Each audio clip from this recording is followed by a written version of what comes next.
welcome to the last day. Thanks for coming. So for the last day, the plan is going to be very focused on data centers again, but very focused on the operation flexibility side of data centers. I will start talking more about flexibility than data centers. So I will present one of the models that we have here at the MIT Energy Initiative and some studies we have done with buildings and EVs. Then Xiahui, who is there, one of our postdocs, he will present about how flexibility can be unlocked in data centers. We will have the break. Then Juan, another one of our postdocs, will come and talk about the grid impacts of data center flexibility. And finally, Jifu will present on the demand response from data centers. Okay, so with that, I'm going to switch to my presentation.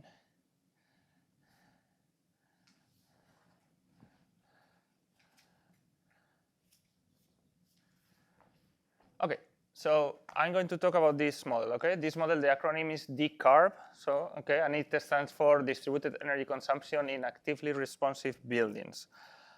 So basically, we know that buildings represent about 10% of the direct global CO2 emissions. Okay. And what we can see is that most of these emissions can be reduced, okay, by doing more energy efficiency on one side, so improving the envelope of the buildings, plus electrification, okay?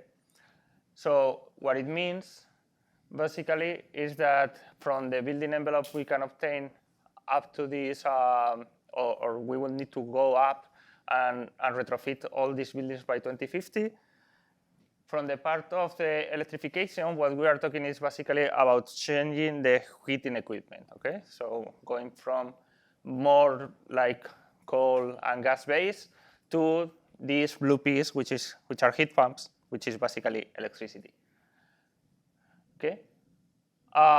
So what we can see is that the plan is to push for more electrification in buildings to basically cover those heating uses and the space cooling, which is basically electricity insofar. So basically, we are talking about electrification, and this means that we are going to increase a lot the electricity load, and we will need something to cover that. So what we can expect from this building sector electrification? So first, this electrification of heating. With this electrification of heating, we are going to obtain a lot of potential that I will show later on the piece of flexibility. Why? Because we can start playing with our thermostats. Okay, so we can start reducing or increasing the thermostat temperature in order to obtain more flexibility from buildings. Then with this demand response, then we can take some actions. So basically, this is something that is already happening.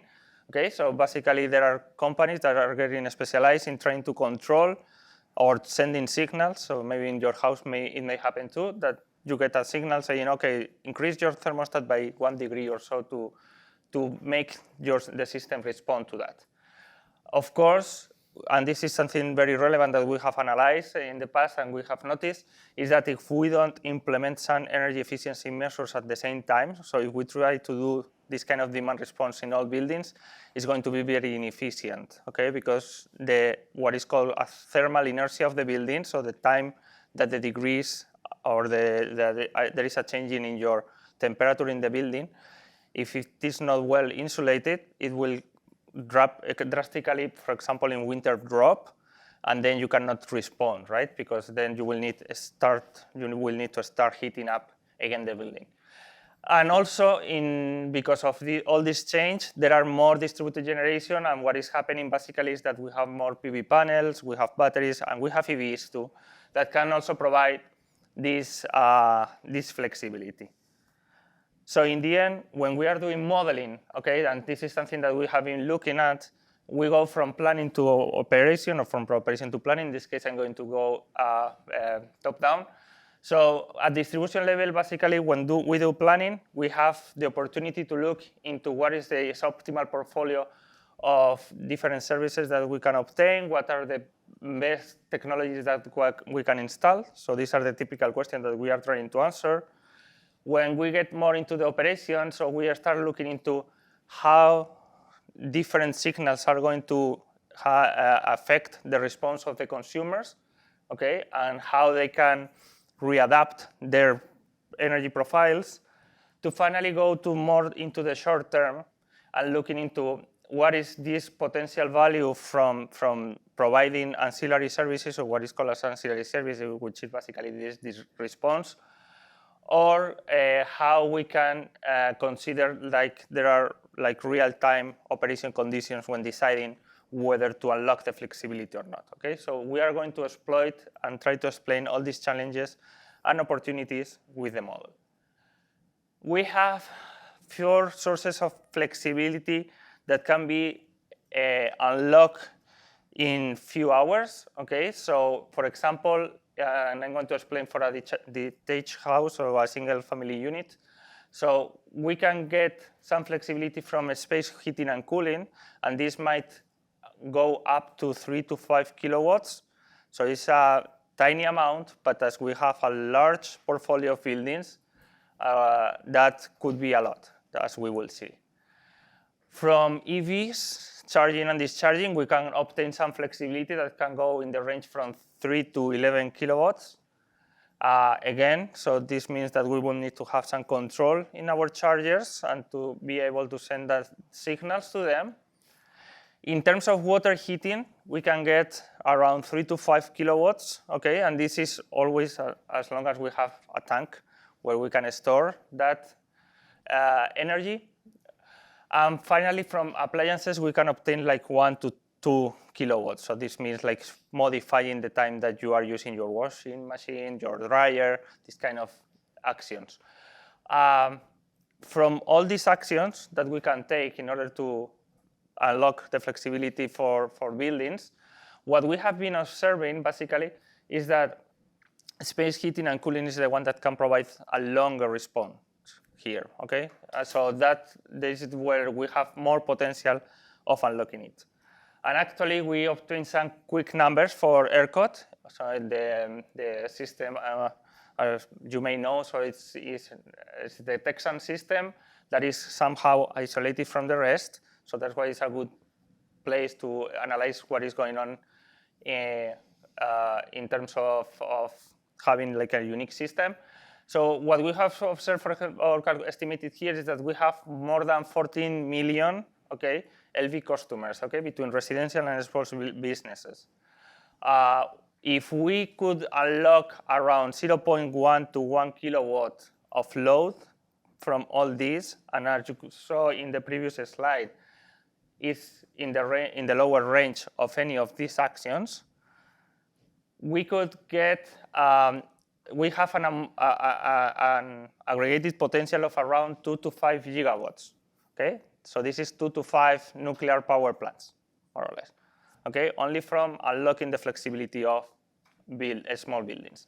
And this is only considering like a 20 to 30% penetration or adoption of this flexibility. So we can see that there is a huge potential. And in terms of the peak load, that in Texas is around 74 gigawatts, this means that we could supply around 2 to 7% of flexibility in less than 15 minutes, because it's also something that we can act on very quick. So this is the huge potential that we have from buildings, okay? But then we have to do something to unlock it. Also, we chose ERCOT to do this brief analysis and something that I will show later, because you may recall the blackout. And actually, what the blackout that happened in Texas some years ago, it was in part because they couldn't respond. So it was winter time, there was a high demand, there was this cold wave coming in, and because there was not this quick reaction, there was the opposite reaction. So there was like a very quick reaction of curtailments. Some of the pipes couldn't pump the gas that was needed, and all becomes like a vicious circle that ended in this blackout. Okay, yeah. Isn't there something else with ERCOT where it's like they don't have a day-ahead market? Like they're different than the other ISOs? So the difference between ERCOT and the other ISOs is not that they have. I mean, they do have a day-ahead market and real-time market. They don't have a capacity market. So they are not sending signals they don't send signals in the long term. Well, they send signals in the long term through short-term prices, which is supposedly in economic terms efficient, but in the reality doesn't work. So this is why they have these price spikes of $9,000 suddenly, because they have a scarcity. Those signals supposedly should be sending the investment signal of having more capacity. But the problem is that these are very risky actions, so you have to invest in a big power plant, assuming that the prices are going to be so high during a long time period. So, I mean, this is something we haven't explained here, but capacity markets are the solution to try to reduce that risk. Okay, that's the main difference between ERCOT and other systems. They're not connected as well. Yeah, well, that's another physical issue. So they are not connected to the other ones, and there are no backup. Well, there are like loose connections to the other systems. But the system is large enough to be working in an isolated manner. So the price, this investment signal is one of the major issues. Well, so let me explain a bit about the curve now. So basically, the curve, as I told you, is this building model that we have. It can provide different insights. So first, it can tell you how much and when electricity is going to be purchased or sold back, because we have this isolated building connected to the grid, and it's going to take the decisions. Then also, in case we have fossil fuels, it's going to decide when these fuels are consumed. In principle, think of gas, natural gas. It can tell you also an estimation of how much CO2 you are going to produce. It does control of indoor temperature. Okay, so it's going to play with the thermostat, and it's going to consider any price signal to decide when to heat up or cool down the building. It can, or it allows for investments in different distributed energy resources. So it includes PV, even wind, in case that we have like a big building, imagine of an airport or a big mall. It does for capacity planning and cycling of batteries. So it also considers how to use batteries. You can also model CHPs. So for example, we have been using this model in an aggregated manner for a tiny island where we consider that there was a CHP installed there. And also, it allows to consider how EVs are charged or discharged. Okay, so it's like a unique representation of the full, all the possibilities that we have in a building in order to provide energy in different manners. Okay, so a bit more about the curve and explanation. So it considers 4 different dimensions. Okay, so we have the geographical dimension. The geographical dimension is because this building is located somewhere, and because it is located somewhere, we are providing that position. And with that position, basically what we are saying is what is the radiance to the building, because we have to consider those heat gains. What is the outdoor temperature, because we have to consider what are the heating or cooling needs in the building. It considers also wind speed, not in the thermal model, but because I said it is allowed to install windmills. It considers all the morphology of the building, because it's the way that with that information, it calculates what is the thermal conditions of the building. And finally, it can consider things like the orientation, the time zone, etc., because it's a good way of, again, knowing which are these energy needs. In terms of technologies, as said, so we have the thermostat that can be smart in terms of providing a good profile of using or different set points. It can consider CHPs in different manners, from using fossil fuels, also using electricity. It can consider heat pumps. Absorption chillers are also represented in the model. Water heaters, PV panels, batteries, wind turbines, so all the potential technologies for a building. Again, so building in the broad definition. So from a house to a mall, okay? Any kind of buildings. In terms of economical inputs, what we have is, on one side, the electricity tariffs, which are likely the most relevant economic input for the model, because the model then is going to operate based on these economic signals. We also represent fuel prices anytime that we are considering like being gas or any other kind of fuel being used by the building. In terms of cost, we are considering the investment, interest rates, etc. And in terms of EV use, we can define the profile of basically when the EV is going to be connected in the building, and how much energy you need before departing the building, and and with much energy you arrive to the building. And then it also allows to a different combination of the temporal dimension. So this is something that we have been looking at during the course. You have seen short-term energy models that we run for a day with hourly resolution. We have seen long-term energy models that we run for a year with other resolutions, okay, with some aggregated resolution. So the model typically allows you to run any kind of combination. So if you would like to go into the very short term, you can do an hourly an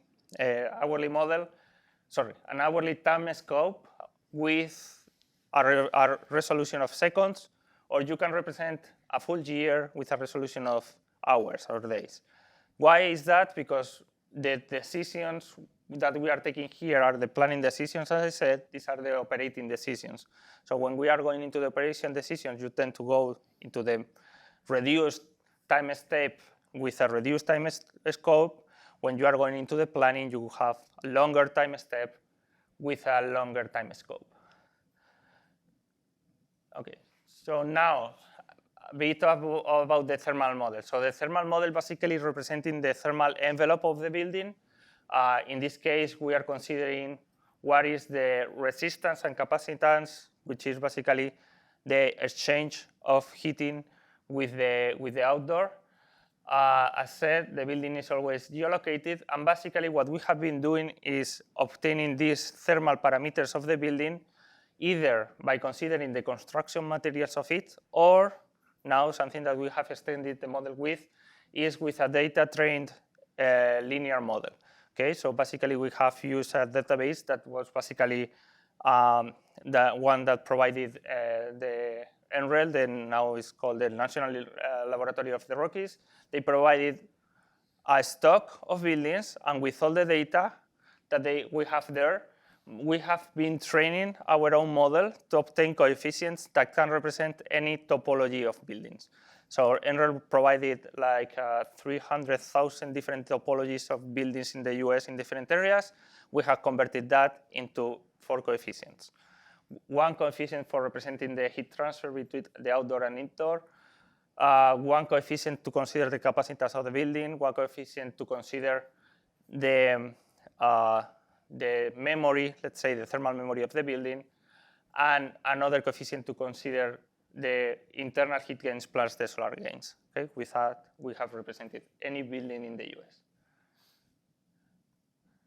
Okay, so which modules we have in the model? So we have the PV module.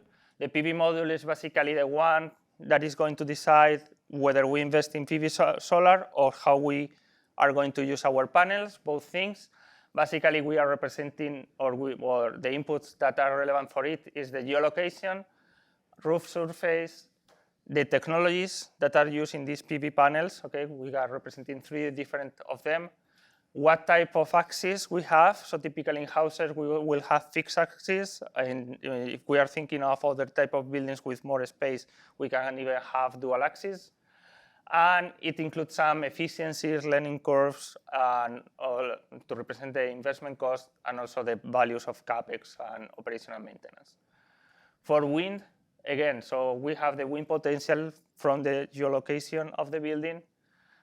We can consider how much available land we have for the different windmills, and it represents the operation by considering which are the maximum and minimum wind speed that this turbine can work with. We also consider efficiencies, learning curves for investments, etc. For batteries, basically we are considering the balance of the battery, and we consider all the efficiencies regarding charging and discharging, and we again consider the learning curves and etc. What else we have? In terms of space conditioning, this is the model that I explained before. So we are representing it as either as this thermal model with resistance and capacitance, or the data-driven model, and we are going to have as inputs any of these that are shown there, so the solar gains, heat losses. We will consider the different technologies that can provide heating or cooling, and as in the previous cases, we are considering the efficiencies on also the degradation or the loss in efficiency for the heat pump, because when we have heat pumps, and this is, by the way, something relevant here in Northeast, when the temperature outside is low, the efficiency of your heat pump reduces, the capacity of your heat pump reduces. So the model is considering that, because if not, it's going to be optimistic in terms of using heat pumps. We also have a module for the domestic hot water. In this case, the demand is represented as a time series. We consider tank or tankless boilers that can be using electricity or any fossil fuel. And we represent, or we include in the model, efficiencies, heat rates, and the economic terms. And finally, as I briefly said before, so for the electric vehicle, we are considering these profiles in which we represent or include both the distance and the arrival departure of the vehicle to decide when to start charging or discharging. In the end, DEV is like a battery. Okay, so we have the same type of balancing model. We allow for vehicle-to-grid operations, so we allow the battery of the vehicle to be discharging. This is an option, and we can allow it. We consider also this cold weather degradation in terms of driving, and we have characterized two types of drivers. So one, that is the range end use, which is the most typical one. I would like to have my battery charged as soon as possible once I arrive home. The other one is the battery conscious driver, that is the one who prefers to delay or postpone the charging of the battery, because if you have your battery charged for a long time, the degradation is higher. Okay, so you prefer to postpone it until you leave. The problem is that it is more risky, right? It's riskier because you may have a price signal by the time you need to charge, and then it will increase your cost. So we basically have merged all these models, or all these modules, into three main models that are connected among them. So first we have the electricity model. Okay, there we have all the electrical or electricity-related devices, PV panels, electric batteries, EVs, windmills. In this case, we allow control of some of these loads, and we allow for curtailments. And what we are trying to do is minimizing the total cost of the electricity consumption in our house or building. Then we have the thermal model. So in the thermal model, we have what I said before. So this thermal model based on the resistance capacitance, now also in the data-driven model, where we are representing the thermal devices, the heat pumps, and the potential CHP units. Observe how the heat pumps are connected to the electricity system too, and how the CHPs may be connected to the electricity system too. Okay? So there are relations among the models. And here what we are trying to do is to reduce, to minimize the cost of providing thermal complying with our thermal conditions. And finally, for the domestic hot water, we have this last module where we are trying to comply with our thermal use of hot water by considering boilers or CHP units. Okay, and we are trying to reduce, again, the cost of that. In case we are considering also planning, then we are going to reduce also the investment cost. So imagine that you are thinking of your own house and you would like to reduce your electricity bill or your energy bill in the future. You have a gas boiler and you would like to decide whether to switch from a gas boiler to a heat pump. So you will take their model, represent your building, input your demand profile, and run it. And the model will tell you whether you are going to save or not by doing this switch. Okay, so this is the typical use of the model. Okay, so very briefly, because we are not setting this up yet, because basically we are working on making this open source, and it will happen very soon. It is coded in Julia. The way of working is with CSV files. It is fed with, as I said, this RESTOC database, and Comstock is the one for commercial buildings, and we will very soon also work with that. And there is one Excel interface if someone would like not avoiding the CSV files, which are not so user-friendly. And basically, we are feeding the geolocation data with a database from that is called Renewables Ninja. So basically, this is the full setup. But the main code is here in Julia. How we have used this model, and these are just some few examples. I think I have 3 examples for you. So first, what kind of studies we have done? So we have been looking into what are the impacts of this electrification into distribution networks. Okay, so what we did was taking a real case study here in New England. We took several buildings in New England. Something that you can find in New England is that buildings are old. So you can see that most of the buildings are from before the 40s. So this means that these buildings are kind of inefficient. And most of the buildings are using either fuel oil or natural gas for heating, okay, which is the main issue here. We have represented a few scenarios, okay? So we have represented the scenarios in which we consider different adoption rates of heat pumps, and we were facing the buildings to different types of electricity tariffs. So we had all the combinations between different heat pumps, adoption rate of the heat pumps, and the electricity tariffs. So going more into the electricity tariff, we consider first the flat electricity tariff, no price signal. Second, time of use electricity tariff. So we were considering peak and off-peak time periods. And finally, we were considering critical peaks. So we were considering that not only the energy matters, but also your power consumption. Okay, the power that you are consuming at a specific time of the day. We took a feeder, okay, a realistic feeder. We populated it with buildings, and we ran our model. What we observe is that, in general, when we were going from the 0 adoption to 100% adoption, we observed that voltages were not affected by this change in general. Okay, this was more or less maintained, but the substation was, which was expected, because we were substituting, in the end, fossil fuels by electricity. Okay, this is a clear signal. This was under the flat tariff, okay? But then we ran the same case for the different type of tariffs. And what we can see here is that if we are able to unlock this flexibility, and we are unlocking the flexibility through tariffs, we can reduce, so we don't have issues in our substation until we get up to, so first, we observed that the substation was at 100% when we reached 45% adoption, but when we started having these advanced tariffs in which we distinguish between peak and off-peak periods, we could even go up to 50% with time of use and up to 60% adoption with peak pricing, okay, considering the power.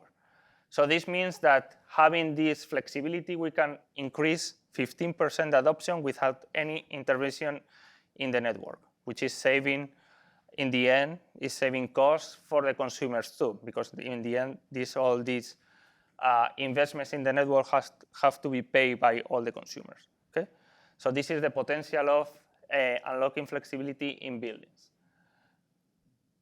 Then we did the same for EVs. Okay, so we ran another case in which we had different levels of electrification of EVs in an area. Okay, it was not the same area; it was another area again in New England. But basically, what we were doing was the same exercise. So we were increasing the level of penetration of EVs, and we were facing consumers to different types of tariffs. Again, we were having like a fixed charge. That means that we don't have any price signal. It's like you pay the same amount independently of what you consume. We tried this first one because there was a paper at that time in California saying that consumers should only pay like a fixed number and nothing else. Okay, that was like not a controversial study, but it was more like something food for thought. Okay, like saying everyone should pay the same.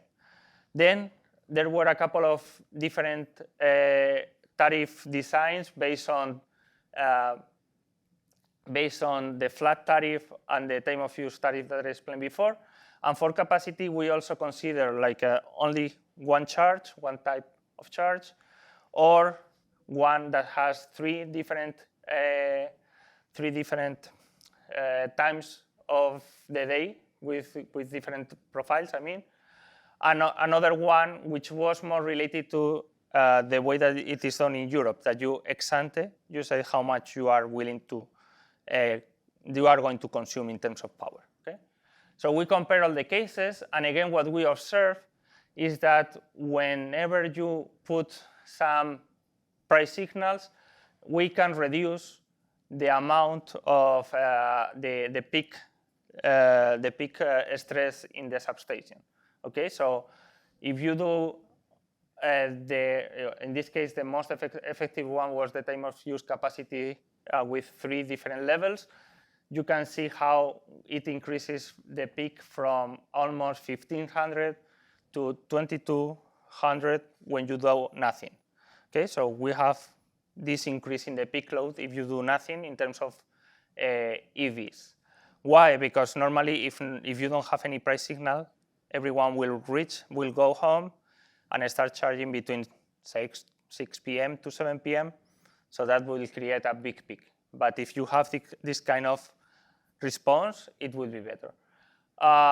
In terms of cost, again, you can see how if you don't provide any price signal, so the blue line is way off with respect to the other, any kind of response. And what works better here in terms of total cost for the network are the ones that are more based on energy instead of power. Okay? So there is like a trade-off. So we found that there was a trade-off in terms of the type of tariffs that are more efficient or effective to unlock flexibility for EVs in this case. Yeah, of course. You talk about 2 types of drivers for that. The one which is range anxious and budget anxious. Sí. So for these studies, is it combination of both? Is it one of them? Which kind of driver do you have? Because I think that might change the result. That may change. So most of the drivers are range anxious, and that's what we consider here. Because most of the people, what they do, either range anxious or lazy, when you arrive home, you plug in. Unless you have like a smart charger that is controlled by the utility, which is something that is not well adopted yet, you are going to start charging immediately. Okay, you can use sometimes your app, right, and decide the profile, etc. But again, that requires you to be like more than battery conscious of your consumption. Okay, so we were considering we did like a random sampling, but most of them were range anxious. Okay, good. And then we did a last study, and this was using ERCOT. Okay, and something that we did in ERCOT was basically, so we connected the car, okay, these small buildings with the network. We use a data set that we have that represent all ERCOT with all buildings, all distribution networks, plus the transmission network. So we have ERCOT with a lot of detail. And basically what we did was connecting all the curves through with the distribution network. And then for some distribution networks, we aggregated them and put them and connected them to the transmission system. And then we represented the transmission system with, well, it was GenX at the time, but it was macro, okay? The model that Rory explained the other day. Why we did that? Because we tried to have the full feedback loop from the distribution side to the transmission side to the generation side back to the consumers through tariffs. Why? Because what we were trying to find out was how the flexibility from the consumers, the end consumer, can affect the decisions of the utilities in terms of investments. Okay? In the end, what we are trying to find here is whether this flexibility has a real impact on deciding whether to invest in a new combined cycle, for example. With what we found here is that depending on the type of tariff, we have different actions, okay? So there was an increase in electrification in the model, again, through heating mainly. In this case, we were considering more electrification of heating than EVs, but also we were considering EVs. And what we observe is that if you don't do anything, you need to install 1.4 gigawatts of new capacity, like 1.5, like one nuclear and a half, okay, more or less. When you take some action, like for example, real time, and this is part of the previous question, so like ERCOT style, more real time, you get into 800, okay, 800 megawatts of additional capacity. And if you have like some type of tariffs, like in this context of New England, you only need like 1.2 gigawatts. So this means that if you are able to send a price signal to the consumers, supposing that real time is the most efficient one, you can save up to 600 megawatts. Or if you do something like more in the New England style with time of use, you can save around 300. So this means that the flexibility can save around 1 CCGT or 2 CCGTs in the system, okay? As long as you increase the electrification. In this case, the electrification was around only 20%, okay, increase. So it was not a huge increase, I mean. So we're not talking about 100%. And we were only considering 8% of ERCOT demand. So we were only considering with, sorry, to be more specific. So we were only considering the electrification, 20% of the electrification in the Austin area, which represents 8% of the demand. Okay, so we are, in the end, considering a tiny increase in ERCOT, okay, that if we are able to unlock this flexibility, it can save up to 1 CCGT. Okay, that was the conclusion, preliminary conclusions of this study. So we can see how much is the potential of flexibility. And this was my last slide, so I don't know if you have any questions or would like to discuss anything. Is it fine? Okay. So now what we are going to have is some talks about this, unlocking this flexibility from data centers, okay?